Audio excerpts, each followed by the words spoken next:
Welcome to Grandma's kitchen. வாழ்க வளமுடன், வாழ்க பல்லாண்டு. எல்லாரும் எப்படி இருக்கீங்க? நான் ரொம்ப நல்லா இருக்கேன்.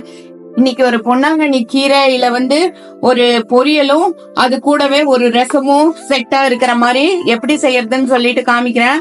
ஃபர்ஸ்ட் பொன்னாங்கண்ணி கீரையை நல்லா கிளீன் பண்ணி குக்கர்ல இது கூடவே பருப்பையும் போட்டு வேக வச்சிடலாம். இந்த கீரை நல்லா ஒரு கட்டு கீரை இருக்குங்க. இது ஃபுல்லா போட்டுக்கலாம். நீங்க இந்த அளவு போட்டீங்கன்னா இதுல பாதி அளவு கம்மியா போயிரும். இது ஒரு 4 பேரு தாராளமா சாப்பிட முடியுங்க. இதுக்கு ஒரு 25 ml பாருங்க, இந்த டம்ளர் சைஸ் பாத்துக்கோங்க. 25 ml பருப்பு எடுத்திருக்கேன். நானு இந்த டம்ளர்ல பாதி அளவு பருப்பு எடுத்திருக்கேன். இத இந்த கீரையோட போட்டு நம்ம குக்கர்ல வச்சு ஒரு 4 விசில் ஊட்டலாம். இந்த கீரையிலயும் தண்ணி நிறைய ஊத்தணுங்க. தண்ணி நிறைய ஊத்தணும். அந்த தண்ணியில தான் நம்ம ரசம் வைக்க போறோம்.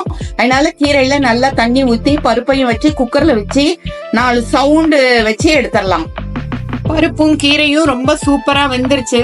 இத நம்ம ஃபில்டர் பண்ணி அந்த தண்ணியாவும் அந்த கீரை பருப்பை தனியாவும் எடுத்துடலாம். பாருங்க, இப்படி ஃபில்டர் பண்ணிடலாம். ஏன் ஃபில்டர் பண்ணணும்னு சொல்றேன்னா, அந்த தண்ணியில தான் நம்ம இப்ப ரசமே வைக்க போறோம். அதனால இந்த தண்ணிய நம்ம தனியா ஃபில்டர் பண்ணி எடுத்துக்கலாம்.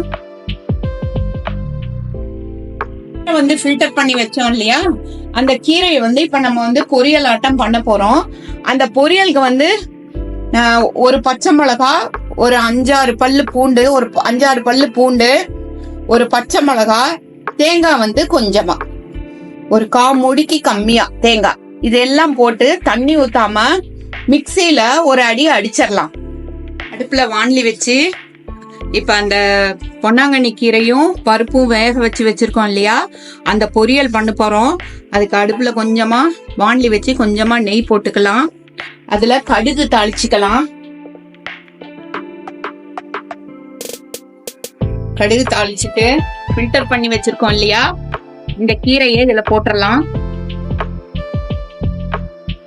நம்ம கீரையை போட்டுட்டு இப்ப நம்ம தேங்காய் பூண்டு எல்லாம் அரைச்சி வச்சிருக்கோம் இல்லையா, ஒரு பச்சை மிளகாய் போட்டு அந்த அரவையா போட்டுடலாம். இதுல போட்டுட்டு இதுக்கு தேவையான அளவு உப்பு போட்டிருக்கேன். நானு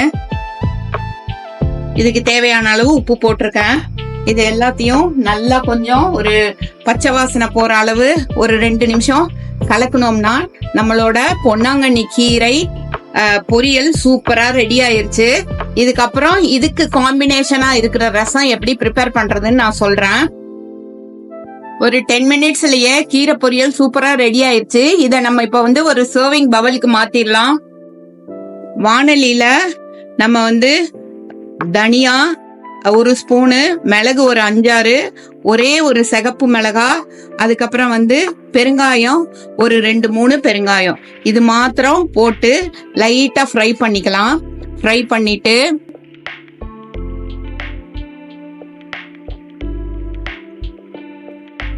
நல்லா ஃப்ரை ஆன அப்புறம் இது கூட ஒரு 4 பல்லு பூண்டு, தோலோட ஒரு 2, தோல் இல்லாம ஒரு 2 போட்டு அடுப்பை ஆஃப் பண்ணிடலாம். இந்த ரசத்துக்கு தேவையான அந்த காரப்பொடி எப்படி தயார் செய்யறதுன்னு நான் சொல்றேன். நம்ம வறுத்து வச்சிருக்கோம் இல்லையா, தனியா 2 ஸ்பூனு, மிளகு 10, ஒரு சிகப்பு மிளகா, பெருங்காயம், சீரகம் 1/2 ஸ்பூனு, 4 பல்லு பூண்டு, இதெல்லாம் போட்டு அடுப்புல போட்டு ஃப்ரை பண்ணி வச்சிருக்கோம்.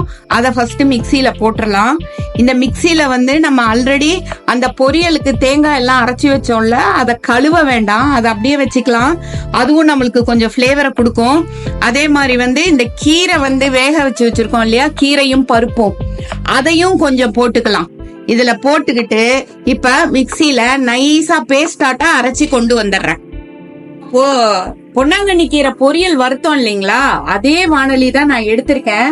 ஏன்னா அந்த பொன்னாங்கண்ணி கீரையில போட்ட மசாலா, அந்த கீரை எல்லாம் இருக்கிறது ரசத்துக்கு ஒரு ஃபிளேவரை கொடுக்கும். இப்ப நம்ம ஃபில்டர் பண்ணி வச்சிருக்கோம் இல்லையா, அந்த தண்ணிய இதுல ஊத்திரலாம். பாருங்க, ஃபில்டர் பண்ணி வச்சிருக்கிற தண்ணி நம்ம ஊத்தியாச்சு. இதுக்கப்புறம் இதுல ஒரு எலுமிச்சம்பழம் சைஸ் புளிய தண்ணியா கரைச்சி வச்சிருக்கேன். அதையும் ஊத்திடுறேன். அதுக்கப்புறம் தேவையான அளவு உப்பு போட்டாச்சு.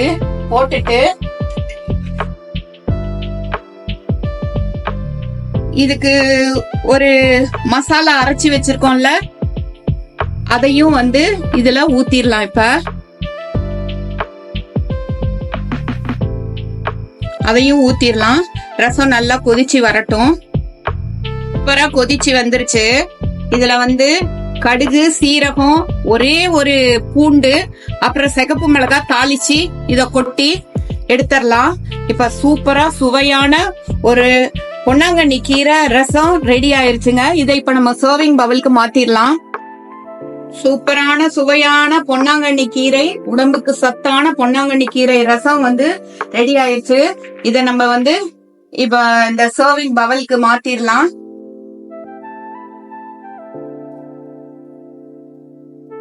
பாருங்க, பொன்னாங்கண்ணி கீரை ரசம், பொன்னாங்கண்ணி கீரை பொரியல், இது ரெண்டும் செம காம்பினேஷனா இருக்கும். இது கூட அப்படியே அப்பளத்தை வந்து எண்ணெயில பொரிக்காம சுட்டு வச்சு சாப்பிட்டோம்னா அவ்வளோ டேஸ்டா இருக்கும்.